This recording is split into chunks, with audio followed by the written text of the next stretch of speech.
Já ouviu falar, né? Pronto. Eu vou pregar sobre ela, a viúva de Naim, tá bom? E o tema do meu sermão se chama O que fazer quando morre a última esperança? O que nós vamos fazer quando morrer a última esperança? Será que a esperança morre? O que vocês acham? Às vezes ela fica um pouco baixa, né? De acordo com os acontecimentos. A gente perde um pouquinho. Muitas vezes a gente chega a colocar nossa esperança em alguém, no caso em pessoas, em filhos, em esposo, talvez em bens materiais, dinheiro, casa, enfim. Às vezes a gente chega a colocar nossa esperança em coisas terrestres da terra. Mas nossa esperança não deve ser nas coisas terrestres, mas nas coisas celestiais. Ou seja, nossa esperança é Jesus, assim como disse o hino, entendeu? Então nossa esperança ela não deve estar nas pessoas ou nas coisas desse mundo, mas unicamente em Cristo Jesus, que é o nosso Salvador, e dele depende todas as coisas, não é verdade? Então hoje nós vamos falar sobre a viúva de Naim. A viúva de Naim, né? A gente já tira por aí. Viúva, ou seja, ela não tinha mais esposo, não é verdade? Se ela era viúva, é porque ela não tinha mais esposo. Essa viúva de Naim, a história dela, né, está no Evangelho de Lucas. Somente no Evangelho de Lucas. Se vocês forem lá para Mateus, Marcos, vocês não irão encontrar. E também o milagre que Jesus realizou na vida dela está entre os 35 milagres que ele realizou enquanto ele esteve aqui na Terra, né? Que a Bíblia relata. Na Bíblia está relatado que Jesus ele realizou 35 milagres. São muitos. Os que estão relatados e os que não estão relatados. Com certeza são mais milagres, né? Com certeza ele não apenas realizou esses 35 milagres, e sim mais do que esse. Porque eu creio que somente está registrado aqueles mais que enfim, chamaram a atenção, enfim, né, que ganharam pessoas para Deus, e porque marcou, de fato, a história. Então, a história dessa viúva de Naim, o milagre está entre os primeiros mais importantes que Jesus realizou enquanto esteve aqui, que ele trouxe alguém à vida, ou seja, ele ressuscitou. São os 3 primeiros milagres de ressurreição. Ele traz uma pessoa à vida após a morte. Ou seja, a pessoa morreu e depois Jesus Cristo foi lá e ressuscitou. Dentre esses 3 está a filha de Jairo, né? Que foi a ressurreição da filha de Jairo. E também a ressurreição do amigo de Jesus, que vocês conhecem, que é Lázaro. Entendeu? E aí quando nós vamos para... Deixa eu ver se eu consigo. Aqui é baixinho. Quando nós vamos para o Evangelho, né? Nós sabemos que o quê? Vocês já ouviram aquele ditado que diz bem assim: a esperança é a última que morre. Alguém já ouviu falar? Esse ditado é um ditado muito popular, mas praticamente todo mundo aqui já ouviu e é bastante conhecido, né? É por isso que eu digo a minha menina, né, que vai tocar, ela disse, não ora tanto por nada que é meu menino que deve ver. Eu acho que ele me deixa ver uma dica, deixa, minha filha, porque a minha esperança está em Deus, eu não perco a fé em Deus. Muito bem, é isso mesmo, a gente nunca deve perder a esperança, né? E em Tessalonicenses diz assim, orai sem cessar, ou seja, eu vou orar sem parar, eu vou orar continuamente. Eu não devo apenas orar hoje e amanhã, vai resolver, vai solucionar? Não, porque tudo é no tempo de Deus. Então eu tenho o quê? Que manter minha fé, confiar nele e continuar o quê? Perseverando, orando, praticando, né? Obedecendo a palavra de Deus e fazendo aquilo que ele me pediu para fazer. Orar por mim e também pelo meu próximo, ou seja, pelo meu próximo, pelos meus familiares, pelos meus filhos, enfim, todas as pessoas. Então nós devemos sempre, acima de tudo, ter esperança. No momento que eu, tipo, não, eu desisto, não vou mais orar por aquela pessoa não tem solução. Eu já estou perdendo a fé, primeiramente, e segundo a esperança. Que fé é essa? Né? Não é nem do tamanho de um grão de mostarda, talvez nem do tamanho de uma formiga, né? Então eu tenho que confiar, eu tenho que perseverar na oração. E existe, aí como eu comentei, né, sobre esse ditado popular, só que de repente aconteceu isso na vida daquela viúva. A última esperança dela chegou chegou a morrer, a falecer, né? Que é isso que aconteceu. E aí, o que fazer quando a última esperança morre? O que nós fazemos? O que nós deveríamos fazer? Quando nós, dentro de nós, né, nós achamos que não tem mais esperança. O que eu devo fazer para que eu tenha novamente a esperança? Aí vamos estudar um pouquinho sobre a vida daquela viúva. Primeiro, nós não sabemos o nome dela.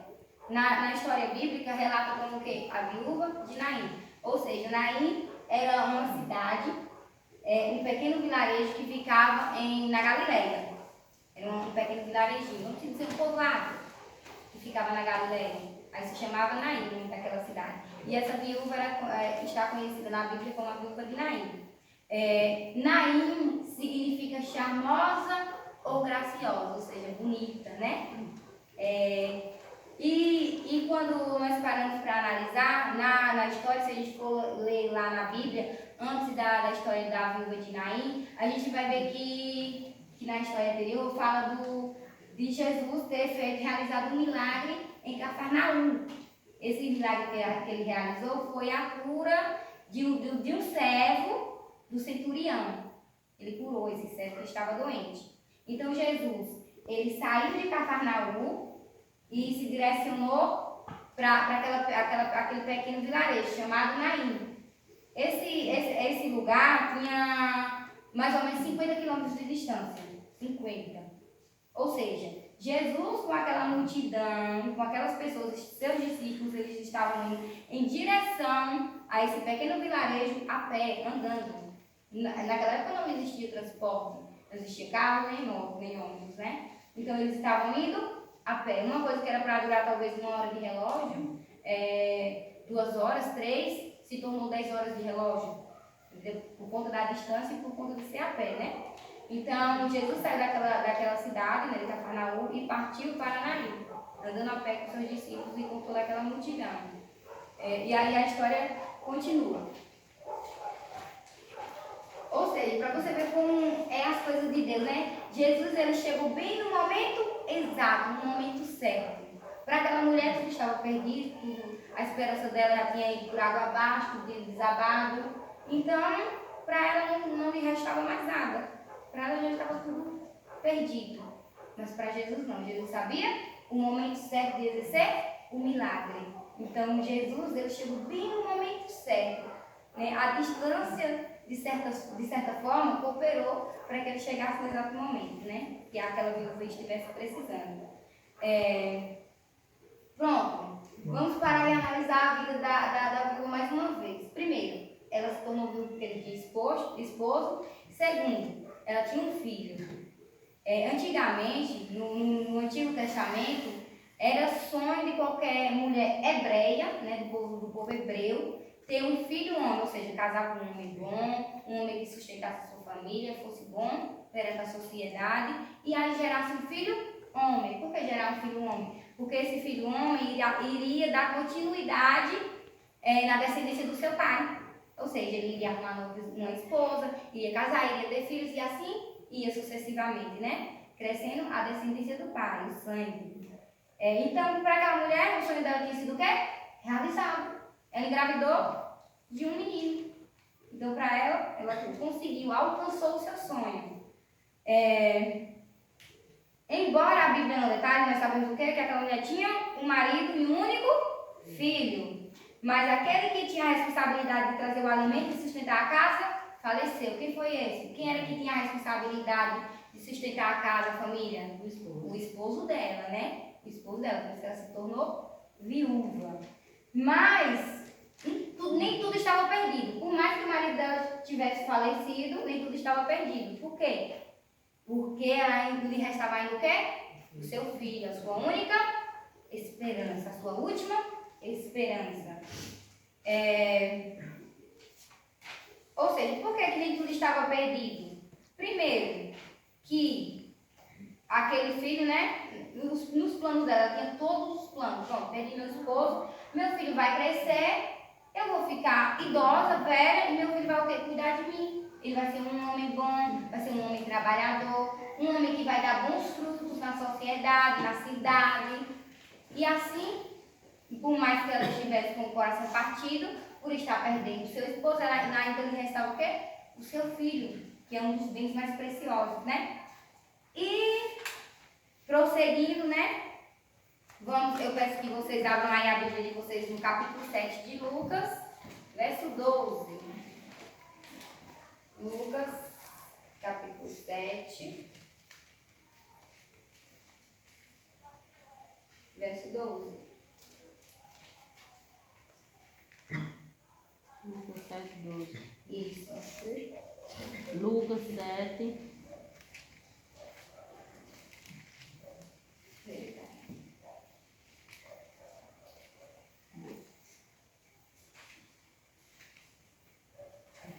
Tá bom?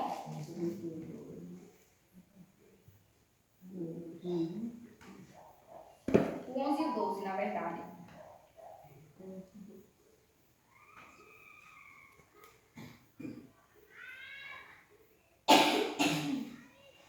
Pronto. Pouco tempo depois, Jesus foi para uma cidade chamada Naim, e seus discípulos e numerosa multidão iam com ele. Ao aproximar-se do portão da cidade, eis que saiu o enterro do filho único de uma viúva, e grande multidão da cidade ia com ela. Pronto, paramos aí. Primeiro, aquela mulher já tinha perdido seu esposo, né? Então, a última esperança dela estava no seu filho. Mas algo inesperado, algo que não estava nos planos dela, aconteceu. De repente aconteceu na vida dela. O filho dela chegou a falecer, morreu. Então, para ela, não lhe restava mais esperança. O que era que estava na cabeça dela? Pronto, não tenho mais meu filho, agora eu vou mendigar o pão. Porque naquela época as mulheres não trabalhavam, as mulheres, geralmente quando eram viúva, elas eram rejeitadas pela sociedade, né? Não tinham o acolhimento das pessoas, então elas sofriam abandono. Então, na cabeça daquela mulher, não lhe restava mais esperança, não lhe restava mais fé. Então, tudo tinha ido por água abaixo. E agora, o que seria daquela mulher? O que seria daquela pobre viúva? O que ela iria fazer da vida? Não é verdade? Talvez se ela tivesse um parente próximo, alguém assim que a acolhesse, que muitas vezes, né, não é bem assim. Nossos familiares, muitas vezes, são os primeiros que nos rejeitam. Então, se ela não tivesse um parente próximo que a acolhesse, ela ficaria realmente abandonada, né? Ela já estava meio que na esperança só de perder o marido. E agora, será que eu e meu filho iremos ficar mendigando? Mas aí, né? Aí o restava dizendo, não, eu tenho meu filho, ele vai crescer, ser um homem bom, mas de repente tudo se tornou uma tragédia para ela, porque ela perdeu seu filho também. Então, o sonho daquela mulher que tinha sido realizado de ter um menino foi o quê? Por água abaixo, foi destruído. Ela perdeu aquele sonho que tinha sido realizado. Né? Aquele sonho que ela realizou na vida dela, que estava trazendo felicidade, satisfação, não tinha mais. Então, a vida daquela mulher se tornou uma vida de amargura, obscura, não tinha assim luz, não tinha felicidade. Aí vamos dar continuidade novamente no 13. Ao vê-la, o Senhor se compadeceu dela e lhe disse, não chore. Ou seja, Jesus, ao chegar, né, ao se aproximar, ele falou, não chore. Mas como não chorar se aquela mulher tinha acabado de perder um filho, uma pessoa que ela tanto amava? Com certeza ela iria estar o quê? Desabando, né? De tanto chorar, desesperada. Então Jesus chegou e falou, não chore. Mas por que Jesus Cristo falou não chore? Porque ele já sabia o que iria fazer na vida daquela mulher. Hoje nós temos coragem de chegar para uma pessoa e falar, uma pessoa que perdeu, uma pessoa que ama, um ente querido, e falar bem assim, não chore não. Tem como a gente falar isso? Não, a gente pode confortar a pessoa dando um abraço, às vezes confortando ela com a palavra de Deus, não é verdade? Pode falar, irmão. Na história, eu lembrei da menina que perdeu o filho essa noite, né? Eu só tinha eu também de filho. Isso. 12 anos. Ela já era uma menina, ela chegou a tarde toda, não pôde nem trabalhar. Isso que me colocou no Não tem como mesmo, é impossível, não tem Eu como. conhecia o menino, ela trabalhava, morava perto dela, trabalhava perto eu vi ela todos os dias, disse não conseguiu trabalhar. Aí eu falei, só tem esse filho. Não está na vontade de Deus. Com né? certeza. Só Deus é que pode consolar. Né? Só Deus, ninguém pode fazer, né, nada. Se chegar e falar qualquer palavra que ela vai se sentir melhor, não tem como, né? Somente Deus, nesse momento, veio para confortar o coração dela e dar força para que ela continue, porque só Deus sabe o sofrimento que ela está passando, porque ter um único filho e do nada se perder esse filho por um acidente. Nem tem marido, nem nada, só tem esse filho. Aí, tá vendo? É. Aí muitas vezes ela, né? Talvez chega a se tornar tipo assim, não tem mais esperança na vida, né? Mas Deus com certeza irá fortalecer ela.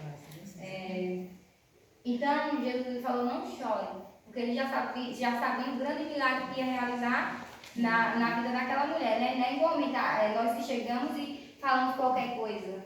Não, Jesus já sabia o que iria fazer na vida daquela mulher. Por isso que ele falou com toda certeza, não chore, pare de chorar.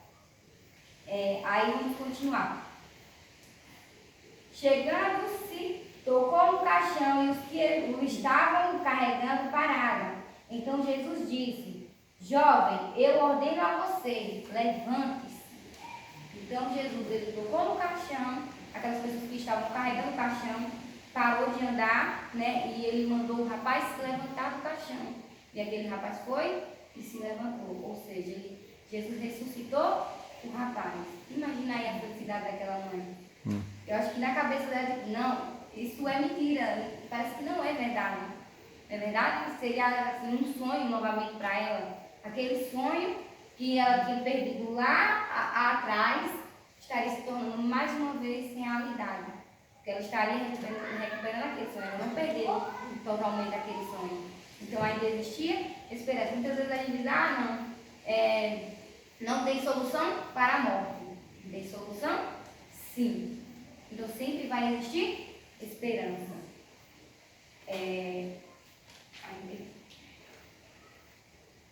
Então, muitas vezes nossos sonhos são quebrados quando acontece esse tipo de coisa, quando a gente é pego de surpresa, quando algo que a gente não espera, que não imagina, que não está nos nossos planos, nos nossos objetivos, vem e acontece, aí que a gente cai.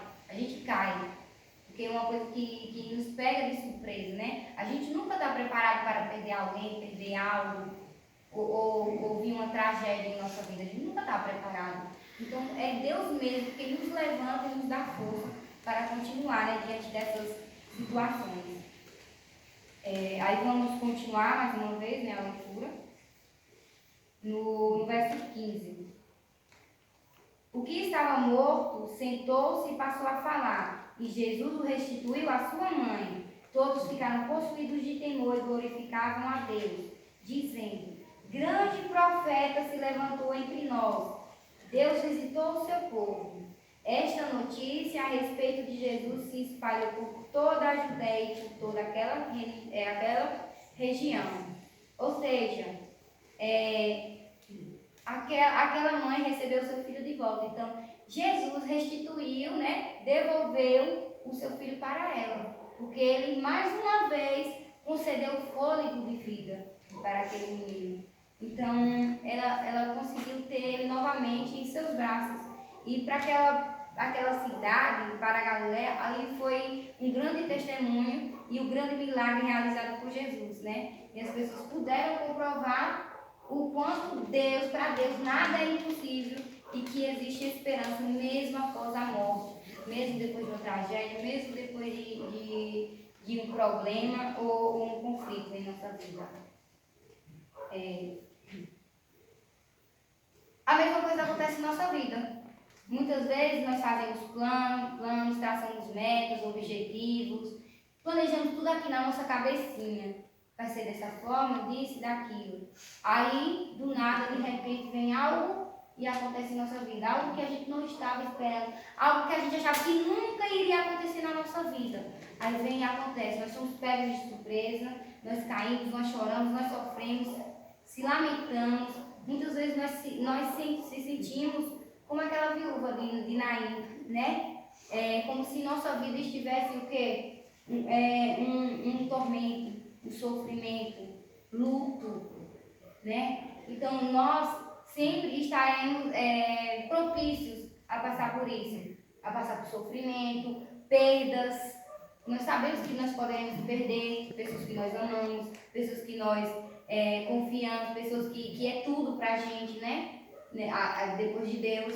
Então a gente já sabe, mas a gente nunca está preparado. A gente sabe que a morte existe, a gente sabe que problemas podem acontecer, a gente nunca está preparado. E quando ele vem, nos derruba.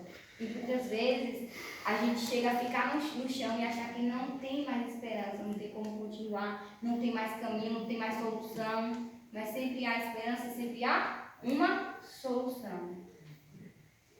Para Deus, né? Para nós não. Quando a nossa mente é muito pequena, muito finita.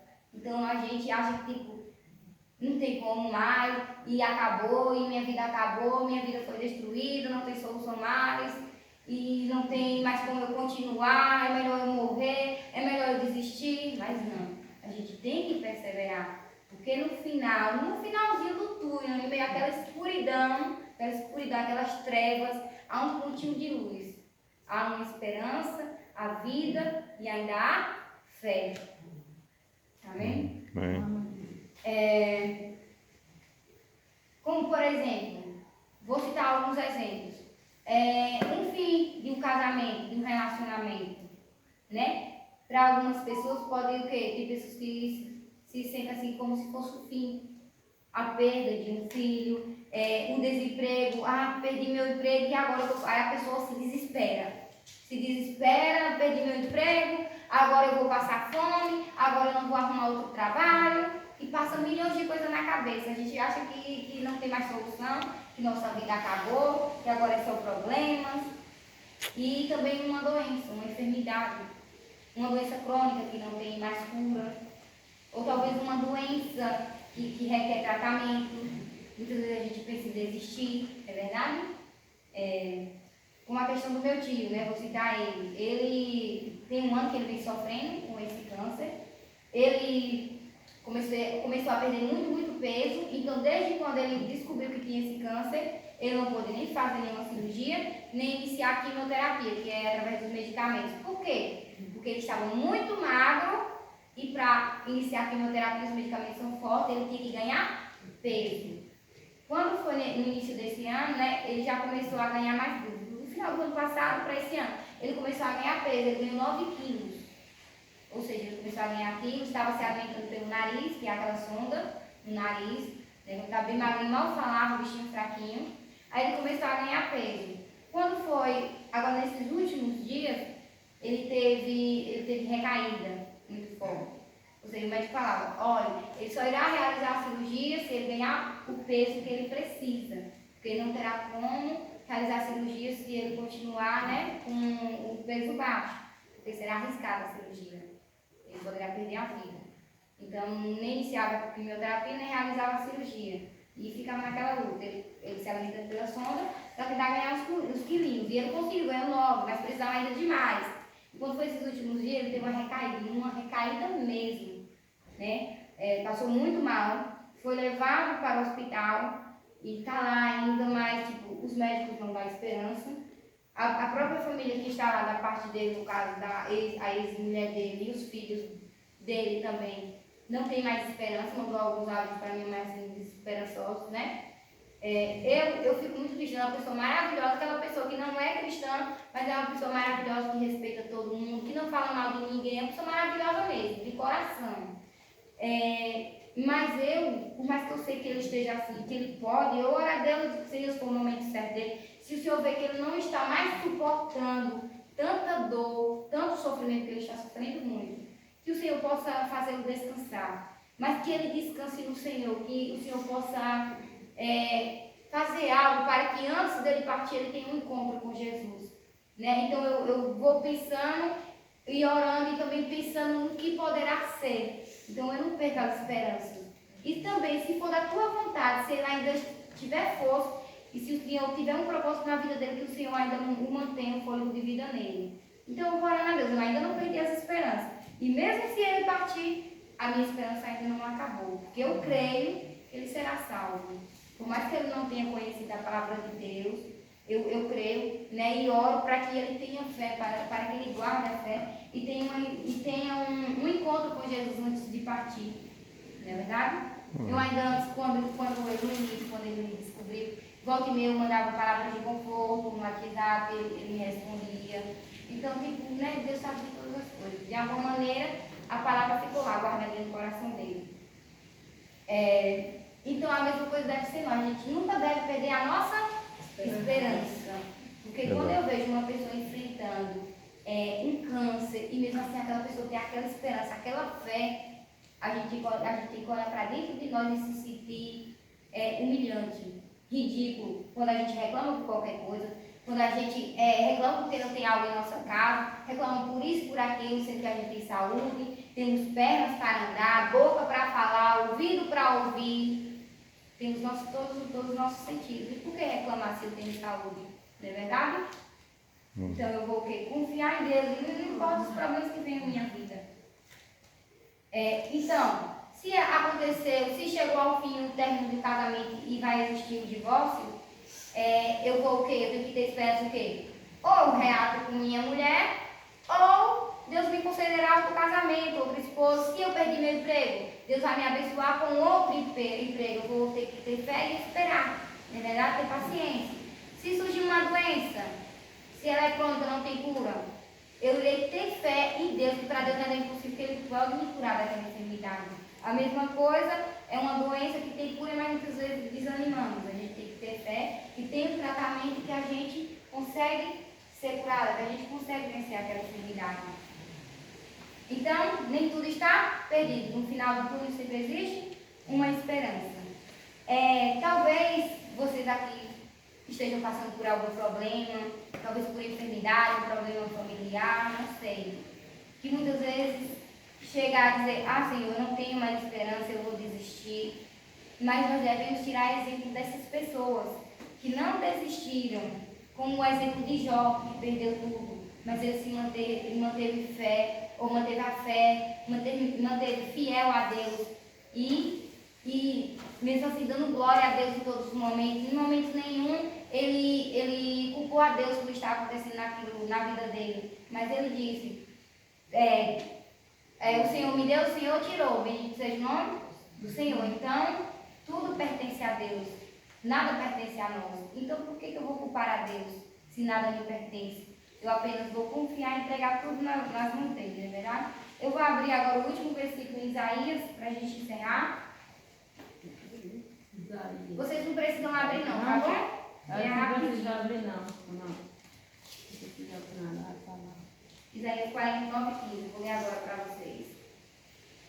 Que diz assim, a palavra do Senhor diz: o Senhor responde, será que uma mulher pode se esquecer do filho que ainda ama, de maneira que não se compadeça do filho do seu ventre? Mas ainda que esta viesse se esquecer dele, eu, porém, não me esquecerei de você. Ou seja, Deus jamais se esquecerá de mim e de vocês. Deus jamais se esquecerá de nenhum de nós, da raça humana.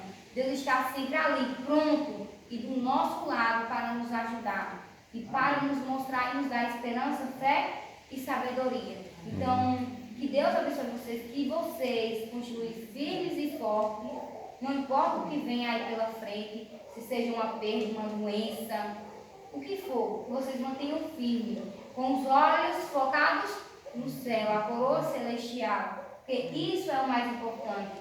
Quando a gente alcançar a coroa celestial, nós teremos o quê? Vencidos. E todas essas aflições que nós passemos aqui, não será comparado ao que nós teremos no céu, e tudo que nós passamos aqui. Então, vai ser uma coisa inexplicável.